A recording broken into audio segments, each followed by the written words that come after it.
Hebreus capítulo 3, do verso número 12 até o verso número 19. Hebreus 3, verso 12, a Bíblia diz, a palavra do Senhor: tende cuidado, irmãos, jamais aconteça haver em qualquer de vós perverso coração de incredulidade que vos afaste do Deus vivo. Pelo contrário, exortai-vos mutuamente cada dia, durante o tempo que se chama hoje, a fim de que nenhum de vós seja endurecido pelo engano do pecado, porque nos temos tornado participantes de Cristo, se de fato guardamos firme até o fim a confiança que desde o princípio tivemos, enquanto se diz: hoje, se ouvirdes a sua voz, não endureçais o vosso coração, como foi na provocação. Ora, quais os que, tendo ouvido, se rebelaram? Não foram, de fato, todos os que saíram do Egito por intermédio de Moisés? E contra quem se indignou por 40 anos? Não foi contra os que pecaram, cujos cadáveres caíram no deserto? E contra quem jurou que não entrariam no seu descanso, senão contra os que foram desobedientes? Vemos, pois, que não puderam entrar por causa da incredulidade. Amém. Senhor, mais uma vez estamos em Tua casa, Pai, e a Tua palavra está diante de nós, e há uma expectativa em cada coração de ouvir algo do Senhor essa noite. Palavra que procede de Deus, palavra que alimenta e sustenta a nossa vida espiritual. Não é só de pão que vivemos, mas de toda palavra que procede da Tua boca. Isso nos sustenta, e é disso que nós precisamos mais uma vez nesse dia, e por isso estamos aqui reunidos, não para ouvir os homens com suas histórias e filosofias e doutrinas, mas para ouvir a palavra de Deus, palavra que transforma, que muda, que traz fé, que muda completamente a vida daquele que a ouve e a pratica. E é isso que nós queremos, Senhor, não apenas ouvir, mas colocar em prática na nossa vida tudo aquilo que vamos ouvir do Senhor essa noite. E eu entrego a Ti, meu Deus, a minha vida, clamando pela unção do Teu Espírito, para que a palavra seja ministrada com o poder do Espírito Santo, quebrando todas as barreiras, para que todos nós a possamos receber. Oramos em nome de Jesus. Amém. Podem sentar, irmãos. Amados, a palavra aqui em Hebreus nos traz um alerta, e o versículo que nós começamos a ler, ele já logo no seu início, no verso 12, nos diz: cuidado. É um alerta. Deus nos deixou a palavra e Deus está nos advertindo. Cuidado. Quando Deus nos manda ter cuidado com alguma coisa, irmãos, a gente tem que ter cuidado mesmo, né? Às vezes nós ignoramos a advertência dos homens. Uma pessoa diz: olha, cuidado, não vá por ali. Você: não, deixa comigo, eu sei o que eu estou fazendo. E muitas vezes ignoramos certas advertências. Mas quando a advertência vem de Deus, eu creio que a gente não pode deixar isso passar em branco, não pode simplesmente ignorar. E é interessante que nós nos chamamos cristãos, alguns nos chamamos crentes, ou seja, aqueles que creem em Cristo. Essa é uma boa definição para cada um de nós. Se eu digo que sou crente, significa que eu creio em Deus, que eu creio na Sua palavra, que eu creio em tudo aquilo que Deus nos deixou. Agora, todo o texto que nós lemos aqui, que começa com uma advertência de cuidado, nos alerta para o perigo da incredulidade. Essa palavra que está no último versículo que nós lemos. Em resumo, o que Deus está dizendo: tenham cuidado com a incredulidade. Mas para quem o Senhor escreveu isso? Foi para os cristãos, irmãos. Foi para pessoas que se converteram a Cristo, que se diziam cristãs, crentes. E parece interessante, né, você advertir a gente que se diz crente, tenha cuidado com a incredulidade. Como é que eu posso ser crente e ao mesmo tempo ser incrédulo? Parece completamente incoerente, não é? Essa afirmação, mas Deus sabe o que faz, porque muitos de nós, talvez, que nos afirmemos como crentes, na verdade, permitimos que incredulidade entre na nossa vida em momentos cruciais, em momentos de adversidade, e isso então traz todo o prejuízo, e daí a necessidade de Deus nos dar um alerta, porque muitos têm caído na incredulidade, principalmente por causa da influência do mundo. Quando nós olhamos para o mundo que nos cerca, esse que a Bíblia diz jaz no maligno, você encontra fé nesse mundo? Você encontra crença verdadeira nesse mundo? Mas nós vivemos nesse mundo. Jesus, quando orou por seus discípulos, ele disse lá em João capítulo 17, orando a Deus, ele falou: Pai, eu não peço que o Senhor os tire do mundo, mas que o Senhor os livre do mal. Porque sabe o Senhor que nós vamos viver nesse mundo, mas não para nos misturar com Ele, não para nos tornarmos iguais a Ele. Tem uma diferença. A diferença é que nós cremos e o mundo não crê. O próprio Senhor Jesus disse que o mundo não poderia receber o Espírito Santo, porque não crê. Essa é a afirmação de Jesus. Então, no mundo há lugar para a incredulidade. E a gente hoje está aqui na igreja. Mas amanhã de manhã eu vou para o meu trabalho, você vai para o seu.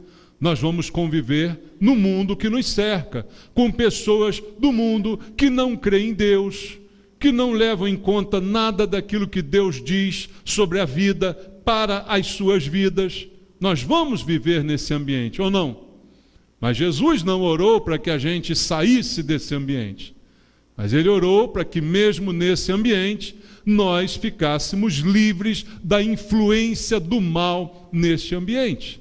Mas o que tem acontecido, e já desde aquela época, e por isso o autor de Hebreus faz essa advertência dirigido por Deus, cuidado com a incredulidade, porque a incredulidade se estabelece na vida de um crente, quanto mais mundano ele se tornar, quanto mais parecido com o mundo, quanto mais embriagado pelas coisas do mundo, mais ele será contaminado com a incredulidade. Eu não sei como é que é no lugar onde você trabalha, no lugar onde você estuda, na sua vizinhança, mas eu imagino que deva ser parecido com aquilo que eu vivo. Pessoas em volta de nós que não creem em Deus, que simplesmente atribuem tudo ao acaso, ou à sorte, ao azar, não é? E as coisas são vistas sob uma ótica completamente cética. Isso é o que é a realidade em volta de nós. E se você se envolve com isso, automaticamente vai nascendo dentro de você uma incredulidade também. Você começa a pensar como aqueles que estão à sua volta. E a diferença vai diminuindo a ponto que daqui a pouco você está no mesmo nível. Mas o apóstolo Paulo já nos advertia, e eu leio com você Romanos, capítulo número 12, veja só, no versículo número 2 de Romanos 12, o apóstolo Paulo nos dá aqui um alerta que é muito atual para os nossos dias. Ele diz: e não vos conformeis com este século. Que quer dizer essa frase? Conformar no sentido de tomar a forma. Este século, o mundo secular, onde nós trabalhamos, estudamos, convivemos com todo tipo de pessoas. Ele diz: não se conforme, não assuma a forma deste século, das ambiências por onde você transita, mas, ao invés disso, transforme-se. Como? Pela renovação da sua mente, para que você experimente a boa, agradável e perfeita vontade de Deus. Veja, há uma tendência, segundo diz Paulo, de eu assumir a forma daquele ambiente no qual eu transito. Por isso há um ditado popular mundano que diz assim: diz-me com quem andas e te direi quem és. Por que esse ditado se torna verdadeiro na vida de muitas pessoas? Porque nós sofremos influência das companhias, do ambiente em que nós vivemos. E a Bíblia fala sobre isso em diversas passagens, irmãos. Então, a gente conviver com o século presente acaba, se a gente não tomar o cuidado advertido por Hebreus, acaba fazendo com que nós nos tornemos incrédulos juntamente com os demais. Conformamo-nos então com este século. Tomamos a forma, o feitio das pessoas no mundo. Estamos na igreja aos domingos, às quintas, às terças, estamos ouvindo pregações, estamos participando da vida na igreja, mas fora dela nos parecemos cada vez mais com o mundo. E o que vai acontecer? A incredulidade assumirá o nosso coração. Por isso Paulo diz, ao invés disso, se transforme. E como é que eu tenho que me transformar? Pela renovação da minha mente. A minha mente precisa ser arejada, precisa ser renovada, ela precisa de uma saúde nova. Nós não podemos perder a nossa saúde mental, sendo envolvidos por todas as coisas que encontramos ao nosso redor, pelos maus exemplos que nos cercam, pelo mau comportamento que está ao redor de nós. A mente precisa ser renovada. Por quê? Qual a consequência da incredulidade? Quando ela penetra num coração de um crente, vamos dizer assim. Por mais incompatível que isso pareça. Qual a consequência? O que isso vai fazer? Qual o resultado que isso vai trazer para a nossa vida? A consequência da incredulidade, irmãos, é a mesma em toda a história. É o afastamento de Deus. É a gente automaticamente se afastar de Deus e abraçar outros deuses, outras causas, por causa do engano. E é exatamente isso que o autor de Hebreus menciona nos versículos seguintes que a gente leu aqui. Ele dá um exemplo de incredulidade, o que ele fez com aquele povo no deserto. Por causa da incredulidade, se afastaram de Deus, e isso trouxe consequências. Veja o texto em 2 Coríntios, junto comigo, capítulo 11. No versículo número 3 ao versículo número 4, está escrito: mas receio que, assim como a serpente enganou a Eva com a sua astúcia, assim também seja corrompida a vossa mente. E se aparte da simplicidade e pureza devidas a Cristo, se na verdade, vindo alguém, prega outro Jesus que não temos pregado, ou se aceitais espírito diferente do que tendes recebido, que não tendes recebido, ou evangelho diferente que não tendes abraçado, a esse de boa mente o tolerais. Ele diz: se a mente não estiver focada em Deus, não for renovada constantemente, nós acabamos por tolerar outro ensino, outro espírito, outro evangelho, ou seja, outros deuses. E nos afastamos do Deus vivo. A qualidade da fé vai sendo minada, porque vai nascendo dentro de mim a incredulidade. E eu vou me tornando um crente cético. Aquele que precisa sempre ver para crer. Aquele materialista, aquele que só enxerga as coisas materiais. Essa é a consequência da incredulidade. E qual a palavra que Deus nos dá aqui como destaque? Tende cuidado, irmãos. Veja quem ele está falando: aos irmãos. Ele não está falando às pessoas do mundo, porque elas não precisam ter cuidado com a incredulidade, elas já são incrédulas. A incredulidade não é ameaça para elas, a incredulidade é seu estado natural. Mas para nós ela é uma ameaça, por isso ele diz: irmãos, tenham cuidado. Tenham cuidado, irmãos, jamais aconteça haver em qualquer de vós perverso coração de incredulidade que faça o quê? Vos afaste do Deus vivo. Quando a incredulidade entra, O meu coração, que antes era um bom solo, um solo fértil, onde a palavra de Deus foi semeada e germinou e produziu, ele vai se transformar num perverso coração de incredulidade, cheio de incredulidade, que vai terminar por me afastar do Deus vivo. Esse é o prejuízo maior. Eu acabo me afastando de Deus. Essa é uma consequência que não há o que fazer quanto a ela. E isso vai acontecer pela mudança e transformação do coração. Por isso, tudo começa no coração do homem. Por isso a Bíblia diz para mim e para você, sobre tudo que se deve guardar, guarda o teu coração. Ele é a fonte, é dele que procede tudo que pode encontrar em seu redor. É do teu coração que vem a vida e também a morte.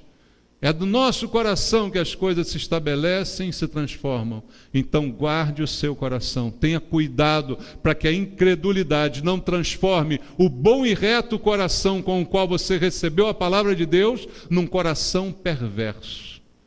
Veja como é possível algo bom se transformar em algo perverso. Um bom e reto coração, agora um perverso coração. Qual a palavra para você e para mim? Cuidado. Tenha cuidado. E esse cuidado é cobrado de cada um de nós. Eu não posso cuidar do seu coração. Eu só consigo cuidar do meu. Nenhum de nós pode cuidar do coração de outra pessoa. O cuidado aqui é individual. É hora da gente olhar para nós mesmos e analisar se estamos ou não correndo perigo. Porque cuidado é um sinal de alerta quanto ao perigo. Esse coração bom e reto está se transformando num coração perverso, porque eu já não creio tanto em Deus com tanta pureza. É isso que está acontecendo, cuidado. E sou eu que tenho que cuidar, não adianta confiar o teu coração ao pastor, ao diácono, ao evangelista, ao irmão do lado, é você que dá conta dele. A Bíblia diz, guarda o teu coração, não deixe que a incredulidade penetre nesse coração. Isso é um alerta. E se eu ignoro esse alerta, o que eu estou fazendo? Eu estou no mínimo sendo negligente, desobediente. Não é verdade? Há um alerta, nós andamos na rua, no trânsito, há alertas aqui. Alertas de velocidade, alertas de vias proibidas, vias interditadas. Você pode obedecer, ou não. Concorda? Olha lá, essa via está fechada, mas eu quero ir por ela. Está assim, obras, mas eu quero ir por lá. Daí cai num buraco, cai num abismo, arrebento todo, a culpa é de quem? A culpa é minha. A culpa não é de quem fechou a via, de quem botou o buraco, a culpa é minha que não obedeci o alerta. Há aqui um alerta, cuidado. Você já viu, tem uns quadros assim na igreja, está assim, cuidado, alta tensão, já viu? É só 220. Você pode chegar lá e botar o dedo. Pode? Pode, você é livre para fazê-lo. Tem um alerta lá, cuidado, cerca elétrica, está lá, cuidado. Deixa eu ver como é que é. Pum. Pode? Pode. Você é livre para fazê-lo. Mas você vai sofrer as consequências disso. Então Deus, na sua misericórdia, Ele dá o alerta. Mas se eu não aceito o alerta, eu me torno negligente, além de obediente. Então eu me dei mal por negligência. Eu negligenciei a minha própria vida. Eu negligenciei a minha vida espiritual. Eu deixei de lado esse alerta. E quantas vezes nós erramos, irmãos? Depois de tanto sermos avisados por Deus, avisados pelo Espírito Santo, pela palavra, Deus usa alguém, uma situação, mostra para a gente, e a gente teimosamente insiste. E aí o que vem? O prejuízo. Porque eu simplesmente não levei em conta o cuidado. E aí um coração perverso, sem fé, vai aumentando e começa um ciclo vicioso. Quanto mais incrédulo, menos entendo, menos creio nas advertências de Deus. Para um incrédulo que esteja aqui essa noite ouvindo essa palavra, o que isso significa? Absolutamente nada. Eu sou incrédulo, então está me mandando ter cuidado. Não vou ter cuidado mesmo nenhum, eu não acredito em nada disso. Então, quanto mais incrédulo você é, mais você fica à mercê desses problemas, porque não dá valor às advertências vindas da parte de Deus. não enxerga as coisas espirituais, e a Bíblia diz que elas só se discernem espiritualmente, mas eu já não sou mais espiritual, porque eu sou agora carnal, porque a incredulidade penetrou, meu coração se tornou um coração perverso, e tudo isso vai sendo acumulado, um abismo vai chamando o outro, como a Bíblia diz. Eu acabo me tornando uma pessoa insensível, que não pode mais ser tocada, porque a minha mente, a Bíblia diz também, foi cauterizada. Você já ouviu falar nessa expressão na Bíblia? A mente cauterizada. Quando você cauteriza, você queima com fogo para estancar um sangramento, uma hemorragia, mas ali perde-se a sensibilidade. A mente cauterizada, ela não é mais capaz de discernir, ela não é mais sensível à voz do Espírito Santo. E essa é a consequência quando entra esse coração perverso que gera essa incredulidade.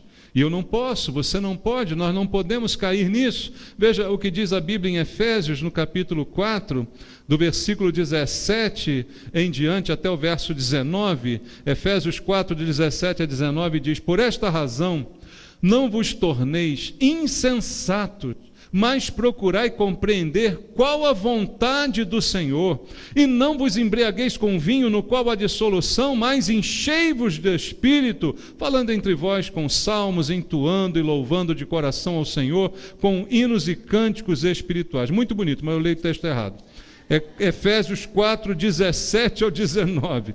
Isto, portanto, digo, e no Senhor testifico, que não mais andeis como também andam os gentios, na vaidade dos seus próprios pensamentos, obscurecidos de entendimento, alheios à vida de Deus por causa da ignorância em que vivem, pela dureza do seu coração, os quais, tendo se tornado insensíveis, entregaram a dissolução para com avidez cometerem toda sorte de impureza. Olha o que a dureza do coração ela pode provocar. Diz a palavra: o Senhor, digo no Senhor testifico, não andem como andam os gentios. Não faça o que o mundo faz, porque eles andam na vaidade dos próprios pensamentos, obscurecidos de entendimento, alheios à vida de Deus, por causa da ignorância que vive pela dureza do coração. Esse é o retrato do homem sem Deus, que nos cerca, com quem nós convivemos diariamente, pessoas dessa forma, mas os quais, tendo se tornado insensíveis, se entregaram à dissolução para com avidez cometerem toda sorte de impureza. Veja só, irmãos, o que eu tenho que cuidar, qual o cuidado que eu tenho que tomar. Veja, eu creio que quando eu erro um versículo e leio outro, eu creio que Deus queria que ele fosse lido, sabia disso? Eu não sei porquê, mas talvez alguém precisasse daquela leitura. Mas o fato que está sendo dito aqui é cuidado.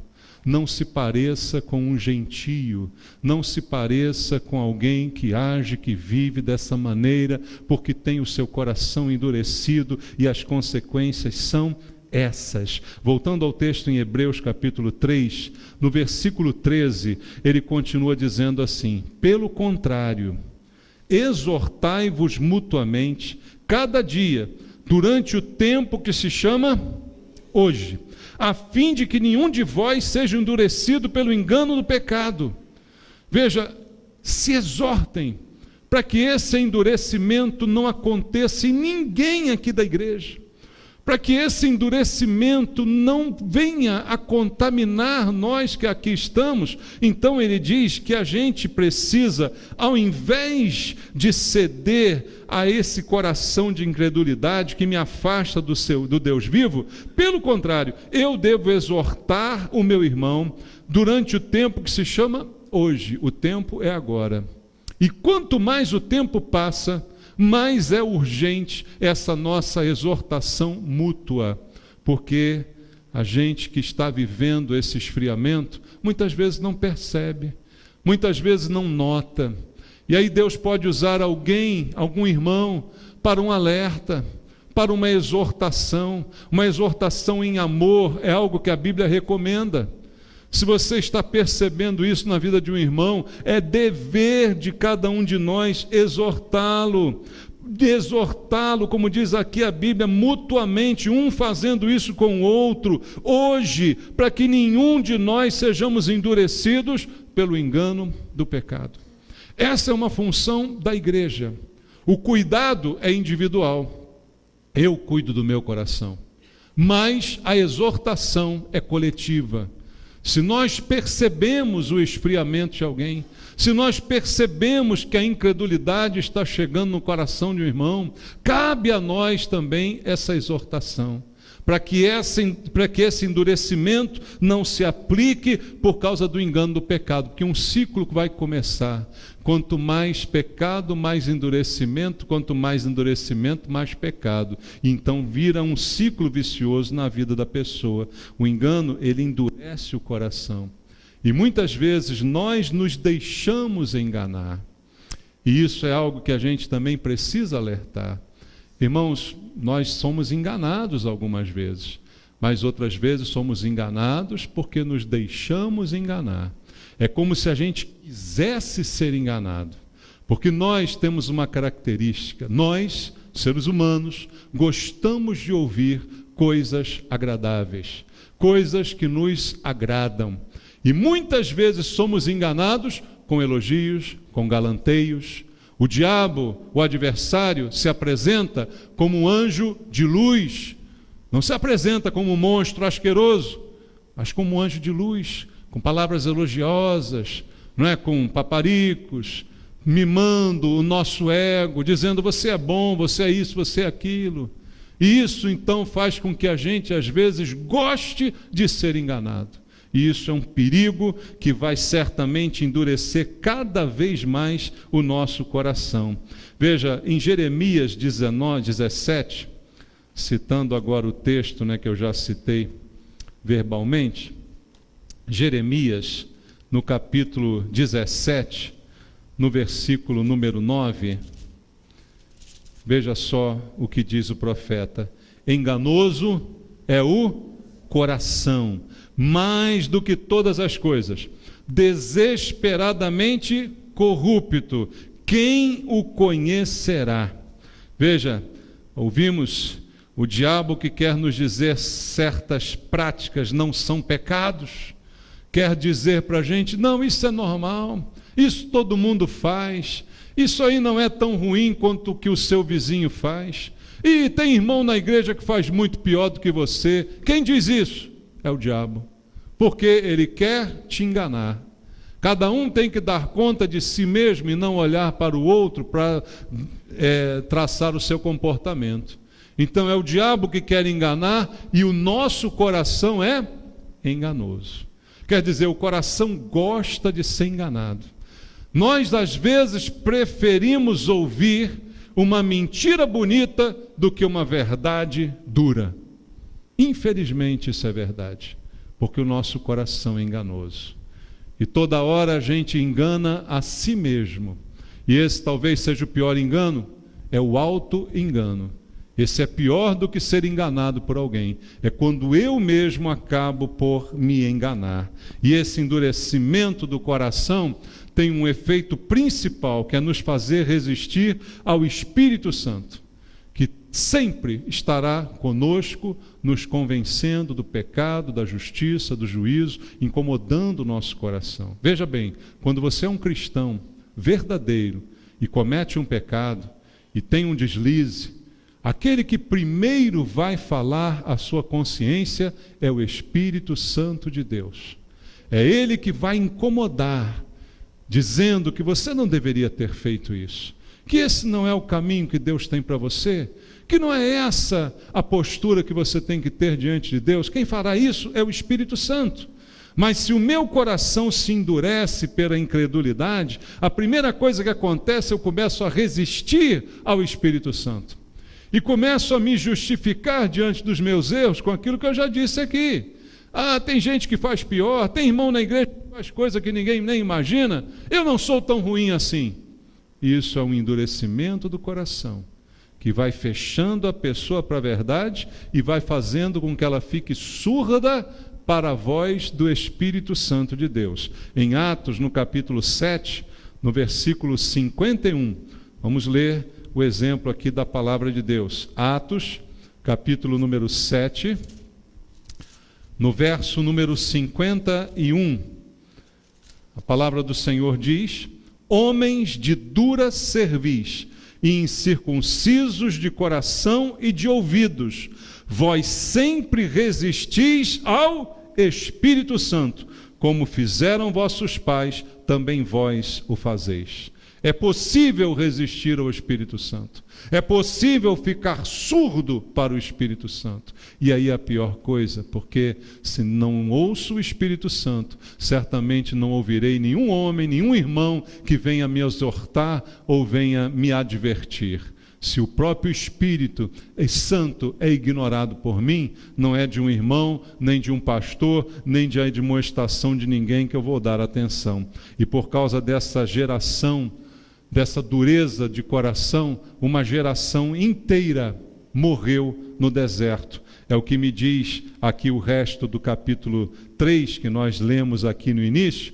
A Bíblia fala que aqueles que foram espiar a terra foram dominados pela incredulidade. No meio deles, só 2 se salvaram, Josué e Calebe. Qual a diferença de Josué e Calebe? Todos os 12 viram o mesmo cenário. Viram a mesma terra, viram os mesmos inimigos, viram as mesmas dificuldades.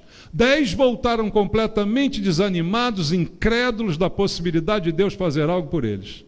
Mas Josué e Calebe, ao verem a mesma cena, disseram assim: nós vamos vencer, porque o Senhor prometeu, porque o Senhor está conosco. Manifestaram fé.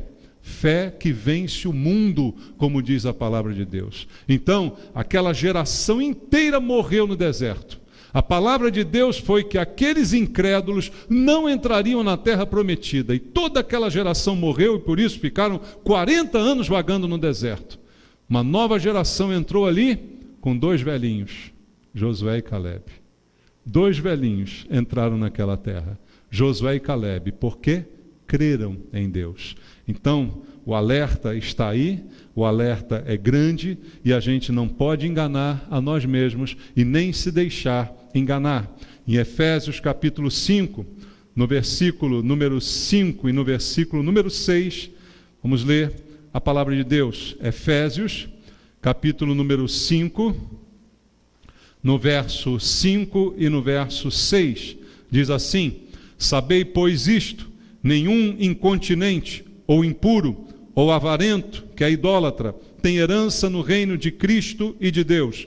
Ninguém vos engane com palavras vãs, porque por estas coisas vem a ira de Deus sobre os filhos da desobediência. Ninguém te engane com palavras vãs. Ninguém te engane com promessas falsas. Eu costumo dizer, irmãos, que as pessoas que caem no conto do vigário, como se diz por aí, é porque de alguma forma elas queriam levar vantagem. Elas foram enganadas pela própria cobiça, como a Bíblia menciona. Então, muitas vezes nós nos deixamos enganar, mas a Bíblia nos adverte: ninguém te engane. Não se deixe enganar por ninguém. Não se engane a você mesmo. E muita gente já não ama mais a justiça, já não odeia mais o mal, como a Bíblia diz que nós devemos fazer, porque se misturou completamente a esse mundo. A incredulidade se instalou nesse coração, porque se deixam influenciar pelas companhias, pelas pessoas que me cercam, pelas coisas que eu vejo na TV, pelas coisas que enchem a minha mente. Tudo isso vai secando por dentro a minha fé, trazendo e gerando dentro de nós um perverso coração de incredulidade. E ao invés de então ouvir o Espírito Santo, eu ouço os homens, eu ouço as filosofias, eu ouço os conselhos de todo mundo, menos os conselhos de Deus. Qual a palavra da Bíblia para isso, irmãos? Cuidado. Deus nos mostra a verdade, mas a escolha da verdade é nossa. Ele só aconselha: tenha cuidado. Cuidado com a sua vida. Cuidado com as suas escolhas. Cuidado com o Espírito Santo que habita em você. A Bíblia também diz: não entristeçais o Espírito Santo. E esse cuidado é de cada um de nós. E o que eu preciso fazer, o que você precisa fazer, o que todos nós necessitamos é obedecer a palavra. Como disse o verso 13 que a gente leu, se exortar mutuamente. Que dia? No dia que se chama hoje.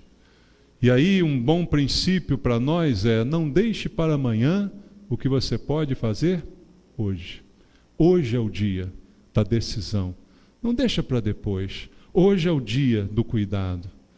Não pense que está seguro. Hoje é o dia de cuidar da vida espiritual. Hoje é o dia de exortar alguém, talvez.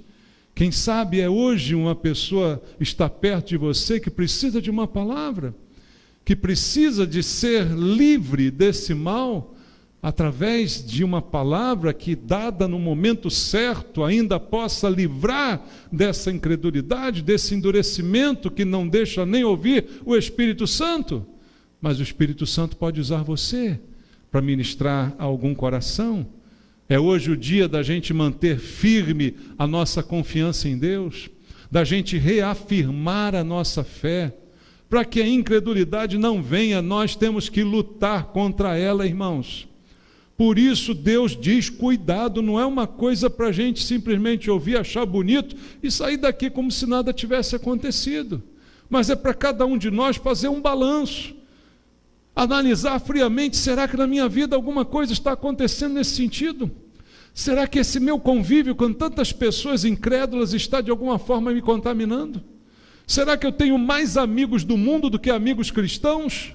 Será que eu tenho prazer em estar mais com as pessoas do mundo do que estar com os irmãos da igreja?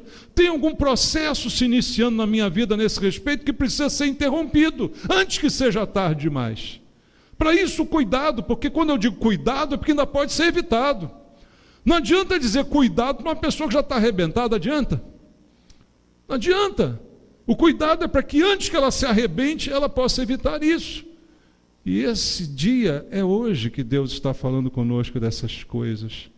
Em Romanos, no capítulo 15, no versículo 4, Deus continua nos dizendo o conselho melhor para que essas coisas não se instalem no nosso coração. Romanos capítulo 15, verso 4, Paulo diz assim: pois tudo quanto outrora foi escrito, para o nosso ensino foi escrito, a fim de que pela paciência e pela consolação das Escrituras tenhamos o quê? Esperança. Para onde eu devo olhar para achar a saída? É para as Escrituras, é para a palavra de Deus, é dar ouvidos à palavra de Deus. Ela gera fé. A Bíblia diz: sem fé é impossível agradar a Deus. E qual é a fonte da fé? É bater papo com os amigos amanhã no trabalho? Isso é fonte de fé? Fala comigo. Bater papo com os amigos é até normal, natural, mas isso não dá fé, isso tira a fé. Não é que eu vou deixar de bater papo com eles, mas eu preciso preencher isso. Aquilo que me é tirado nesse convívio precisa ser compensado de uma outra forma. E qual é a fonte da fé citada pela Bíblia? A fé vem pelo ouvir da pregação.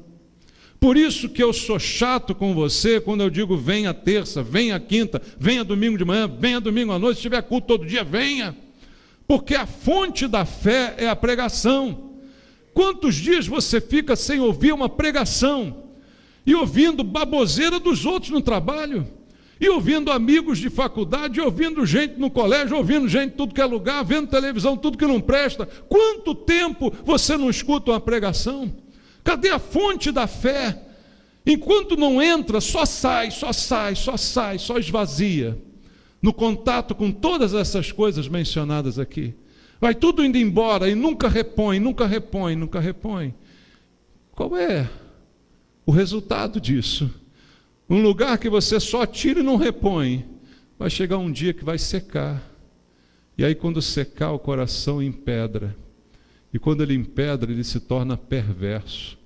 Você que tinha um bom coração se torna uma pessoa má, porque a fé já não faz mais parte da sua vida. Se a fé tem a fonte na pregação, é dela que eu tenho que me tirar o meu sustento para repor. Irmão, viver no mundo gasta, irmãos. Jesus não disse para a gente sair do mundo. Não adianta a gente sair daqui amanhã e dizer assim, tá bom, pastor, eu vou agora para um mosteiro lá no alto do Himalaia. Vou ficar lá porque aí eu não vou perder minha fé, vai ficar tudo bem. Não, o desafio não é esse. O desafio é você manter a sua fé lá nesse ambiente ruim que você trabalha, no ambiente ruim que você estuda, na vizinhança ruim que você tem, onde você estiver. O desafio é manter lá a sua fé. Não é se retirar para um mosteiro. Só que isso não acontece por mágica nem por força de vontade. A fonte é a palavra. Ou você está sempre na palavra, ou está sempre na igreja, sempre ouvindo pregação, sempre se alimentando, para que essa fé permaneça forte. Porque, irmãos, é covardia. É um jugo desigual, sabe? Você que vem aqui só os domingos de manhã, por exemplo, você escutou 50 minutos de mensagem quando o pastor está pregando muito, né? E aí você passou 7 dias de novo sem ouvir nada. De repente nem abriu a Bíblia nesse período. Que covardia isso aí, irmãos. Que desequilíbrio, que jugo desigual. 50 minutos, faz a conta aí, quantos minutos você ficou sem a Bíblia, só recebendo porcaria e bobagem? Então é uma questão até matemática, simples de entender. Eu tenho que equilibrar esse jogo, eu preciso, uma necessidade. Não é, eu gosto da igreja, eu gosto da pregação, gostando ou não gostando, você tem que vir, irmão. Porque é uma necessidade. Porque se a gente fosse se ligar pelo que gosta, quem peca gosta de pecar. Ou você acha que não? Quem peca gosta de pecar, então eu peco porque eu gosto.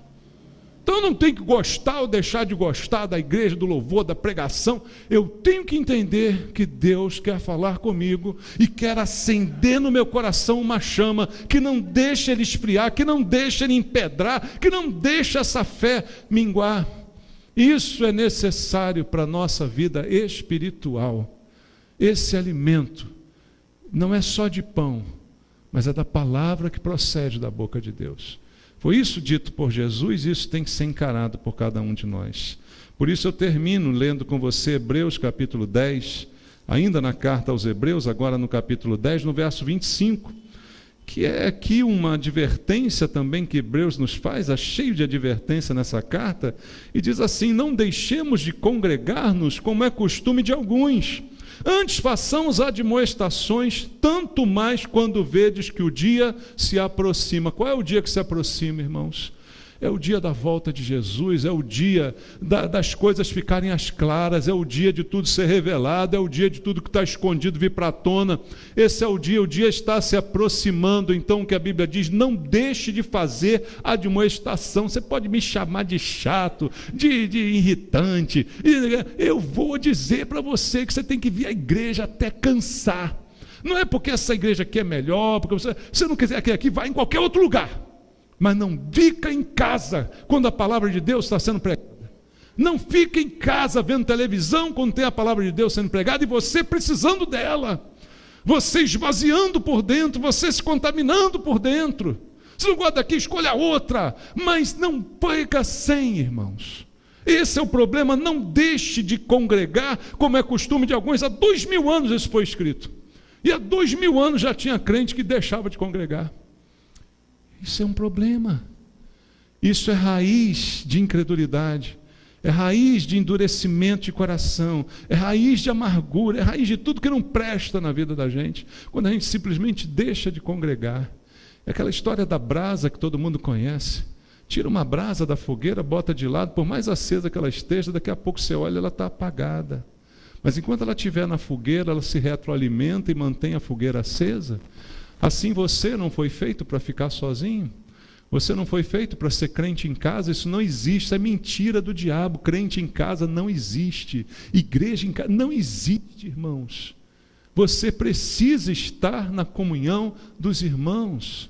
Isso é uma necessidade. Eu vou admoestar até quando você não me aguentar mais, porque o dia está se aproximando.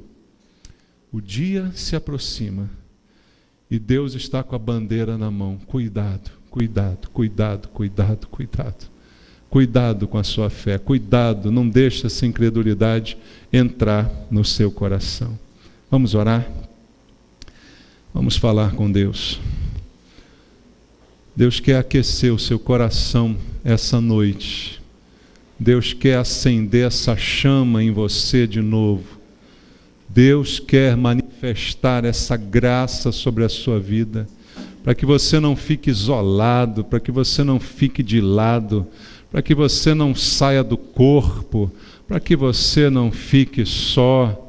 Deus quer encher a tua vida essa noite.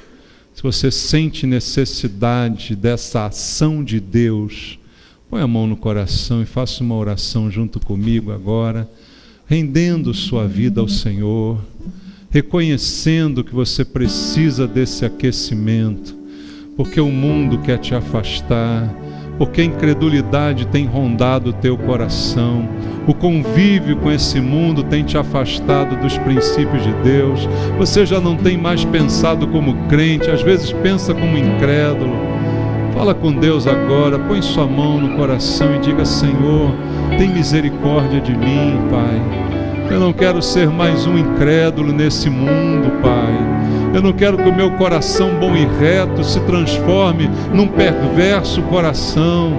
Pai, eu preciso do Senhor, eu preciso da Tua palavra, que ela gere fé no meu coração, que ela reponha tudo aquilo que o mundo tem tirado, tudo aquilo que o dia a dia que a gente vive vai minando no nosso coração. Pai, que eu tenha alegria de estar na Tua casa, que eu queira Te buscar mais, Senhor, porque minha vida tem esvaziado, porque meu coração tem se esvaziado da Tua palavra, Senhor. Enche-me novamente com Teu Espírito, Pai, restaura minha vida espiritual, enche-me novamente, Senhor, com Teu poder, com a Tua graça, a Tua misericórdia sobre a minha vida, Senhor. Fala com Teu Deus essa noite. Eu não quero ser um incrédulo na igreja, Pai, eu não quero ter um coração perverso, eu quero ter um coração tratável, maleável, para o Senhor agir, operar através de mim. Tem misericórdia da minha vida, tem misericórdia de mim. Peça a Deus, irmão. E Deus está aqui para ouvir essa oração. Deus está aqui para transformar o seu coração. Oh, coloque esse coração nas mãos dele. Deixa Deus agir, não impeça o agir do Espírito Santo. Se você ouvir a sua voz, não endureça o teu coração. Se você hoje ouviu a voz do Espírito Santo de Deus, abra o teu coração para Deus operar, para tudo ser transformado e mudado na sua vida, para você começar hoje uma nova história. Deus tem uma nova história para você essa noite. Ouça a voz de Deus nesse lugar. Deus está falando contigo, Deus está te dando uma chance. Oh, Senhor, abençoa meus irmãos, Pai. Abençoa essa igreja, Senhor. Livra-nos da incredulidade, Pai. Livra-nos do coração duro, Senhor. Em nome de Jesus. Em nome de Jesus. Louve ao Senhor, irmão.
Fala para Deus essas coisas.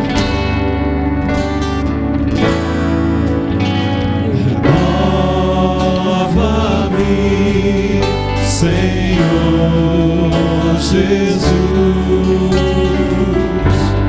Já não quero ser igual.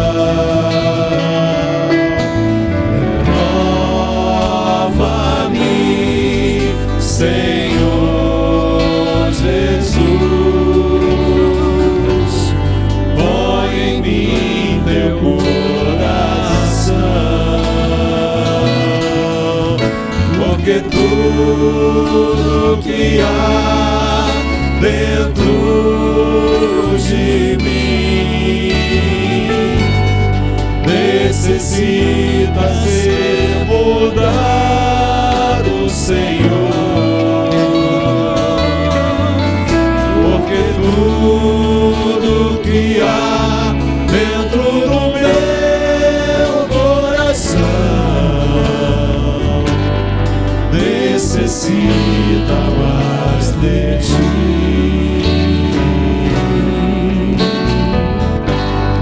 Necessita mais de ti. Necessita mais de ti. Preciso de ti, Jesus. Glórias ao teu nome, Senhor. Recebe o nosso louvor essa noite. O nosso culto é para o Senhor. Glória a Deus.